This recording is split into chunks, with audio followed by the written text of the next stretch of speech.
Namaste, I am Nishtha and I hope you all are doing great. I'm here with another episode of the Nishwa Show, and we have with us someone very special, very experienced, very senior, and I feel really lucky to have her here on this show. She's a certified trauma sensitive practitioner, inner child integration therapist, clinical hypnotherapist, past life regression therapist, yoga therapist, and she's also a certified mentor and coach from Heart Math Institute, a certified Gestalt practitioner. I can, like the list can continue. She's very experienced and she's trained more than 300. She has trained more than 300 regression therapists across the world through her online and offline training programs. We have with us Riri ma'am, Riri Trivedi ma'am with us on the show today. Welcome, ma'am.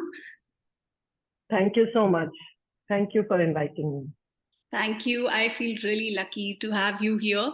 I saw one of your reel about generational trauma, and it was like an instant calling from within. I just wanted to talk to you, and I just wanted to, through my podcast, through the work that I do, I just wanted to let the people know that there is something called generational trauma, which a lot of people still feel that, something like this doesn't really exist, like it's still a taboo. So today that's the topic. We're going to talk about generational trauma, ma'am. So what exactly is generational trauma? So generational trauma is basically when we have inherited in our physical body as well as in our programming, certain patterns or behaviors or extreme emotional responses, trauma-based responses from our ancestors. So we have no such traumatic incident in our life, but we may still be showing certain behaviors or extreme reactions to certain situations or certain triggers. And in our current life, if we don't have any reason to have these behaviors, then clearly there is a reason that it could be coming from your ancestors. So ancestral trauma is now being researched extensively and is now also being understood from the point of view of psychology, physiology, spirituality. But in our clinical practice, we have done quite a lot of work with this. And basically, it means that if you are carrying certain behavioral patterns, strong emotions, beliefs from your parents or their parents or their parents, then that is what we are talking about here. Just like we inherit, say, the shape of the nose or the mouth or the color of the skin or the facial features or certain traits, we also inherit trauma. That is what basically it means. Okay. So how can one identify if something is behavioral or generational? Yeah. So first of all, trauma is something that we experience, have experienced even in the mother's womb as well as in the early developmental years. And sometimes we may not have the memory. So we may think, oh, but I don't remember, having been, say, attacked by a dog or a lizard, then why do I have this phobia or why do I have this extreme reaction? Could it be ancestral? So we cannot, so what happens is that, first of all, if you have any strong response, or reaction, which is making you dysfunctional, like, an extreme anger outburst or extreme outburst of panic attack or anxiety, or very, very negative belief systems about certain people or things in life, which are not coming from your own personal experience, then we know that it is ancestral, which means, for example, suppose if you say that, I have this huge fear of dogs, yeah, but I don't have any experience in my entire life of ever having been attacked by a dog. But you may also know that, yes, your mom has a fear of dogs. So you would say, oh, it's genetic, right?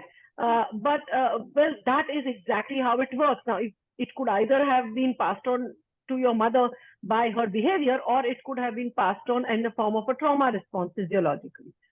So just being scared of dog is a very minor thing. But even things like, children of parents who've been through wars or who've been through riots and violent environments, sometimes they in their lifetime have not experienced any of those, but as adults, they also respond in a certain way to war-like situations or war-like triggers or loud noises or something like that. And that is when we know that this could be generational trauma. It could also be patterns.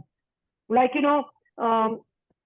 suppose if, say, a person has gone into depression at the age of 20, and then he or she knows that when their mother was or father was 20, he also had depression, and his father also, who was around the same age, had committed suicide. There was no diagnosis of depression, say 3 generations back, had committed suicide at the age of 20, and probably his mother had also something similar. So when we understand our family patterns, we can actually trace a lot of these traumas that we inherit. It could be suicide behaviors, it could be relationship traumas, it could be physical traumas, all sorts of stuff.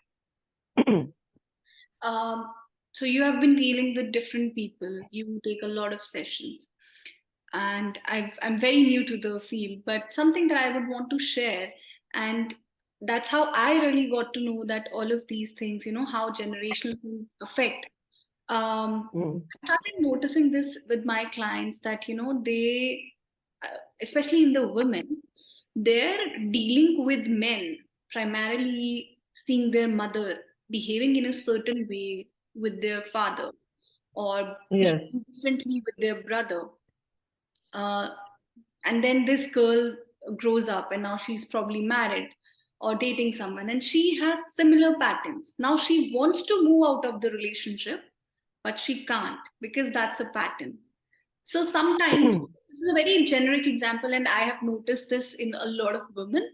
So this is something which women can easily gauge, but what about men? Because mostly this is something what I have seen, that a lot of men, they just shrug off things like this, that there's nothing like generational. So what's your take on this? Okay, so can you specify the question? The question is about women's response to trauma versus men, or is the question about parents' behavior and impact on Women's the behavior, women's behavior towards trauma versus men's behavior towards trauma. Okay. So I don't want to generalize here, but I do see in my clinical practice, I have more number of women coming for therapy versus men. Similarly, when we are looking at parenting workshops, we are looking at self-care workshops, mental health workshops, we have more and more women participants versus men. This is the reality that I see. Now, I don't know if does that mean that men are not open to it, or there is just toxic masculinity because of which men don't even want to be vulnerable and don't even want to talk about it. Men are for years conditioned that, oh, these things are all women's domains, talking about, trauma and parenting and spirituality and, mental health and all that. And it is not, man up. If I was man enough, I wouldn't need all these things. Now, this is very deeply ingrained in our society, but it is changing. So say versus 5-6 years ago, we are now getting more and more men participants, more men clients, more young boys who are coming up for therapy. I wouldn't put it down to generational trauma. I mean, the skeptics are skeptics irrespective of their gender. So there are women also who say that, oh, well, this is all nonsense, though the book that I had shared on Instagram by Mark Voilin has referred to research in this, has referred to research papers and books when he has talked about, how 3 generations are impacted, and how there in the womb also the fetus is carrying.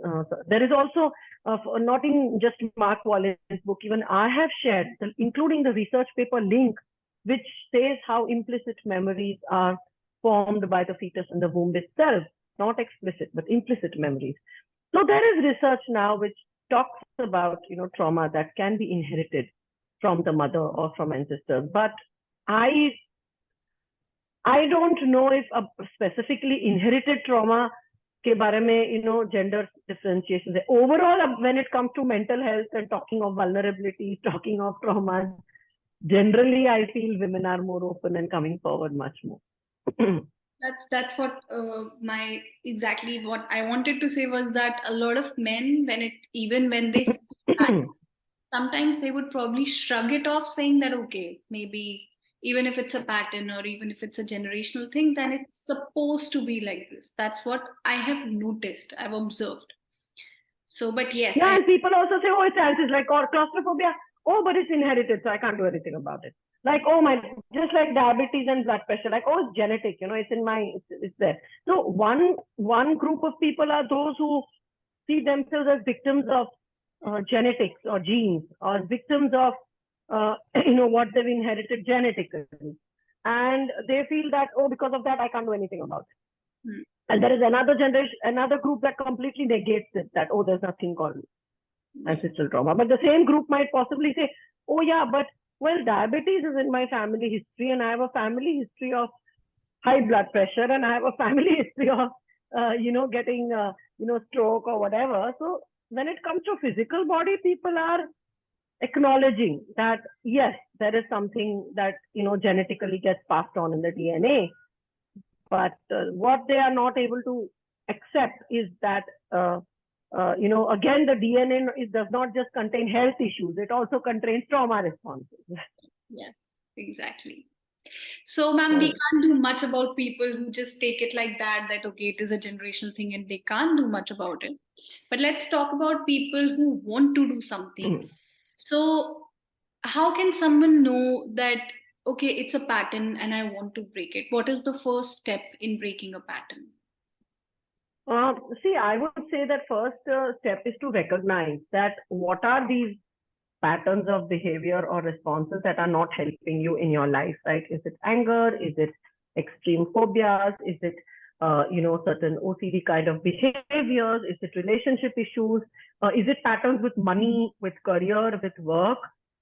Identify it, and then you need to check whether is it coming from your own childhood trauma or is it inherited, because a lot of current life childhood trauma is not even checked or asked for by most psychologists or psychiatrists, very sadly. In fact, there is enough research to point out that current life trauma, specifically physical abuse, emotional abuse, sexual abuse, domestic violence, and bullying, are huge contributors to suicide ideation, suicide behavior, PTSD kind of symptoms. Now, most of the people are not aware of this. So when they have any specific behavioral issue, emotional issue, relationship issue, mental health issue, first of all, you must understand whether is it coming from your own childhood experiences or is it coming from ancestral. Not everything needs ancestral healing. Right. In fact, in our clinical practice, 80% of our clients need current life inner child healing, working with childhood traumas that have happened between the age 1 to 18. Yeah. So that is also, in a way, it is not inherited trauma, but it is childhood trauma because of how your parents were and how they treated you. There are certain issues that happen. Now, how it becomes inherited is because the parents themselves are victims of trauma, and hence their behavior is in a certain way. Yes. Right. So the pattern continues. The trauma pattern continues over generations. So first you have to recognize, is it coming from your own childhood? Is it coming from the parenting style of your parents? Then you need to probe further whether did your parents also have a similar kind of history in their childhood, or was there similar kind of pattern on abuse in their childhood and their parents' childhood. If you can get all that information, then you know that there is ancestral trauma. Or if you don't have that information, even within your own life, whatever you have experienced can be worked. So the first thing is recognize what could possibly be the origin. That is the first thing. Second thing is, once you have recognized, you must know that there are different ways to deal with it. First is, of course, using some techniques that you can do by yourself. I always encourage people कि पहले खुद से जो कर सकते हैं वो करो. Do whatever you can do by yourself. Not everybody needs to run to a therapist. So, first is learn self-regulation techniques, learn techniques that can balance your nervous system, that can regulate your nervous system, that can help you, train your nervous system to be calm, relaxed, balanced in volatile environments. If that helps, and then there are processes to help you release certain emotions like journaling, EFT, all of that. If that still doesn't help, then you need to go to somebody who works on inherited family trauma or who works in trauma-specific modalities, because clearly counseling and talk therapy won't help here. Yes. So, and because the brain is constantly changing with every new experience, we can change these programs. That is a great thing. So even if you have 10 generations of trauma, you can still work on it presently, change the way your brain works, change your neural pathways, change your physiology, psychology, and then you don't carry it forward after that. Yes, yes. So it is very much possible to change and to heal it. Because it is generational traumas are so deep rooted, they not only affect the person X, let's say if you're talking about X, it doesn't only affect X, it affects all the family, all the friends, the career, and everything. Absolutely. Yeah. So how can someone being in the therapeutic journey, how can someone improve these things?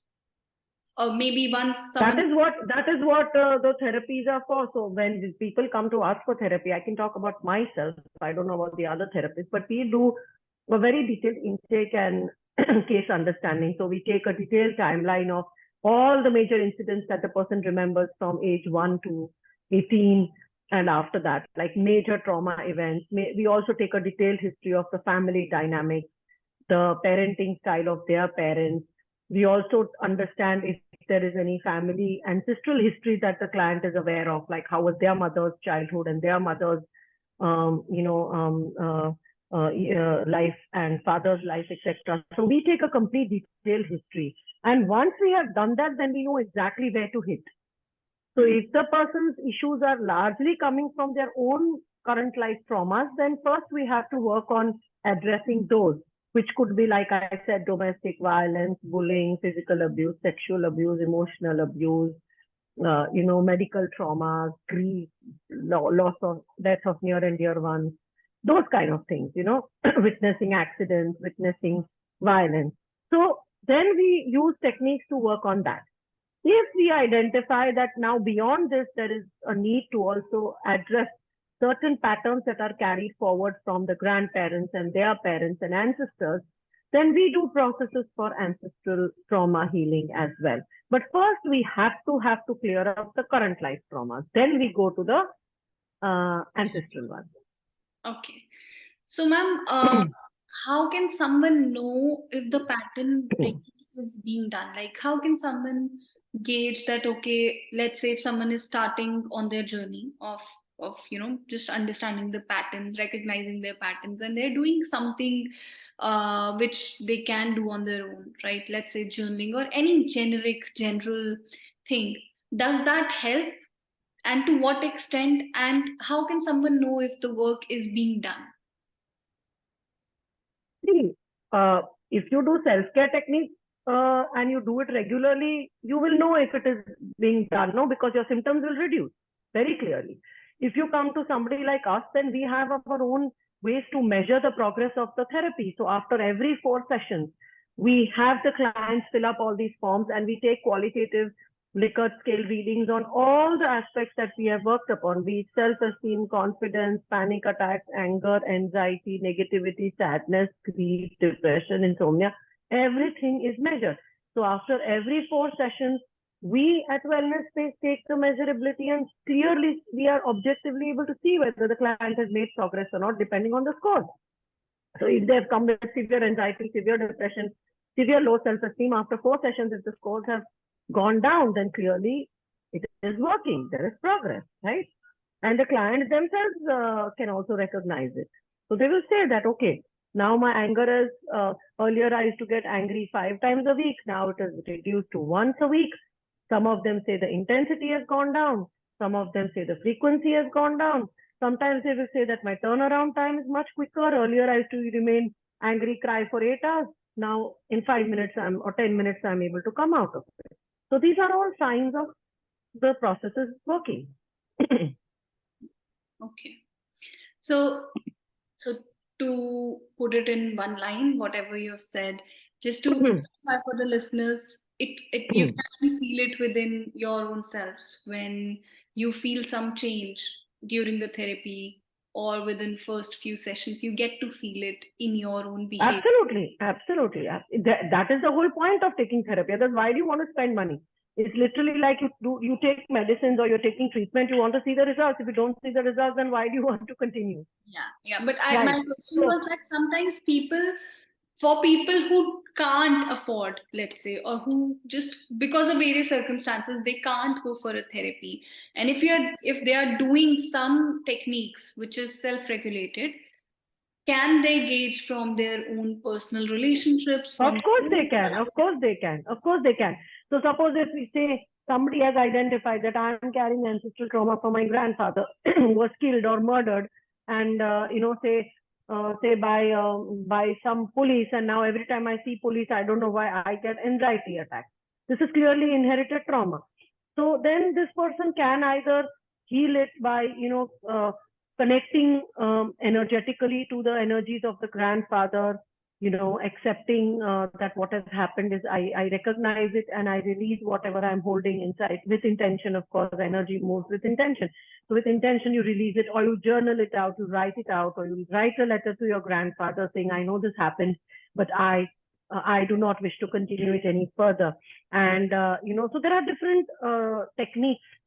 In fact, if there is somebody who has inherited family trauma, I would recommend them to read Mark Voilen's book, because he has given very detailed ways how to diagnose it, how to work around it, and then what can you do to address it without a therapy.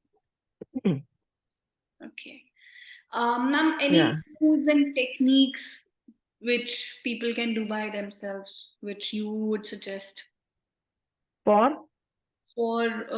starting their journey with healing of ancestral trauma? Tools and techniques would be the same self-regulation techniques that I teach in my workshops, which would be EFT tapping, coherent breathing, chanting, humming, journaling, doing voice dialogue, with keeping a pillow, being alone in a room and voicing out whatever you're holding. Guided imagery is a very powerful practice which you can do by yourself. So using guided imagery, the power of images and words to basically heal yourself from the trauma. Or if you are a meditator, in your meditation, you can connect to the energy of these ancestors and will yourself or, feel yourself releasing all that trauma. And it works because body really follows the mind. So if at a subconscious mind level, if you truly from within believe and set an intention that you're freeing yourself up, you're releasing all these behavior patterns, and you also see yourself with the changed behavior, there'll be new files in your subconscious about the healed behavior, which will overwrite the old files of the trauma behaviors. And that is how also you can heal yourself. So there are a lot of ways you can do this. And we teach a lot of self-regulation techniques in our workshop, The Journey Within. People are able to do it effectively when they understand the science and the logic behind it. So, in these workshops, we share the logic, we share the science, we share the research.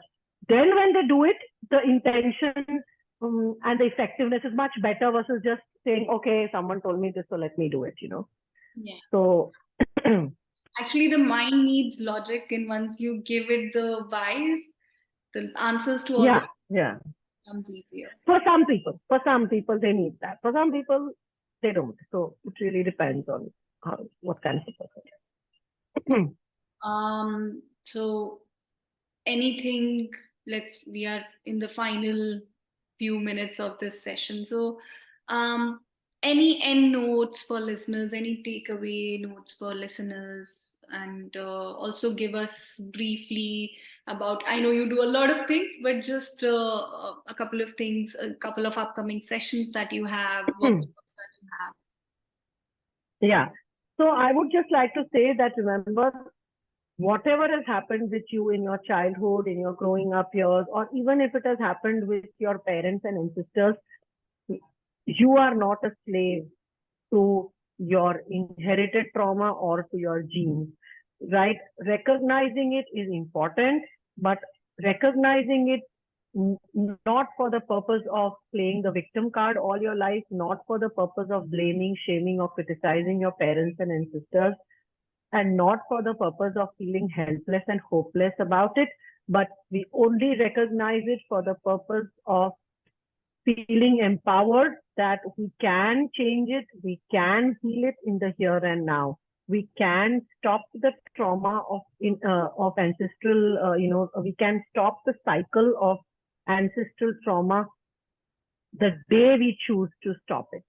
So it is very much possible, it is doable, and we need to look at it only with the intention of understanding it so that we heal it, not with the intention of understanding it so that we blame everybody and not do anything about it, right? Then the whole purpose is defeated, because we have a whole bunch of people who say, oh, I read about ancestral trauma, now I know I have depression is because of my grandfather, and now I can't do anything about it. Now, that's not the whole point. The point is not to blame. Even when it comes to childhood trauma, we always start with this, that the objective is not to shame or blame your parents. The objective is only and only to know that you're empowered to heal yourself. So definitely that is my message. And I would also like to tell the viewers that we at Wellness Space are doing a lot of research, publishing papers, doing clinical trials, and working on training therapists in modalities ranging from clinical hypnotherapy, past life regression therapy, inner child integration work, trauma work, techniques for fear phobia, as well as spiritual regression and coaching. So we have 6-module training. It's all there on our website, which is www.wellness-space.com. You can also follow me on my Instagram handle, which is Riri Trivedi, RIRII, where I have put up everything I know for free. So you can just see my 1,400 odd reels, and everything I have to teach is all there. I'm also on Facebook. We also do parenting workshops. We also do our workshop called The Journey Within, where we teach self-regulation techniques that are based on published research and evidence. So if you are somebody who's looking for solutions, then please come to us.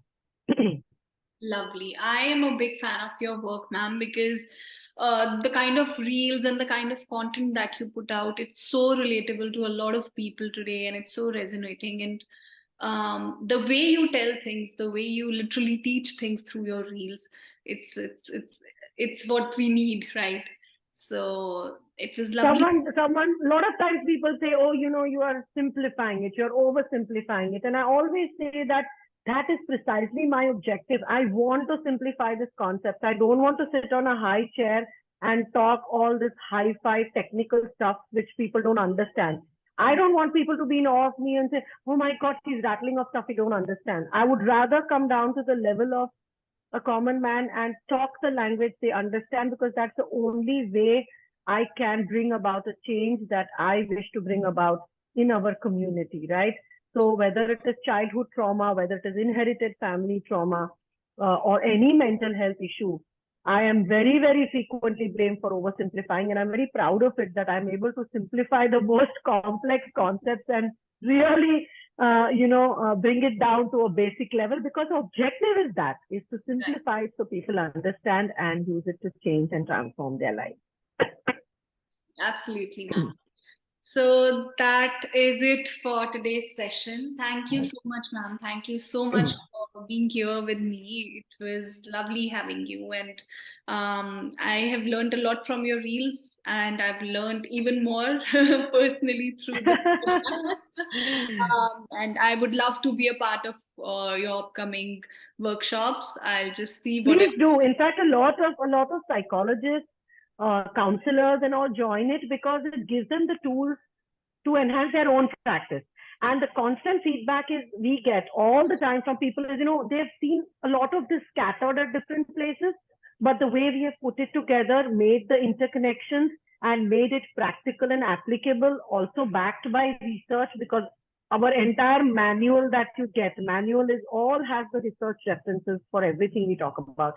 So a lot of people with your profile join the workshop because it really helps them to give the tools for their clients, to teach them these techniques and talk about it. So you are most welcome to join our modules and learn from it and reach out to many, many more people, which I can't reach out to. I would love to, ma'am. I'll definitely try my best to do the next one.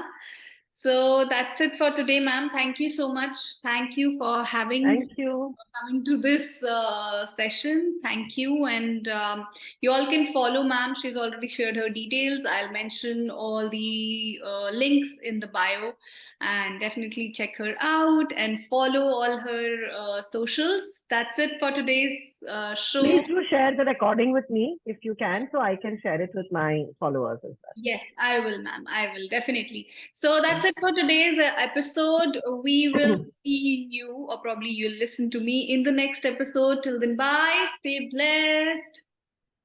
Bye-bye. Thank you so much.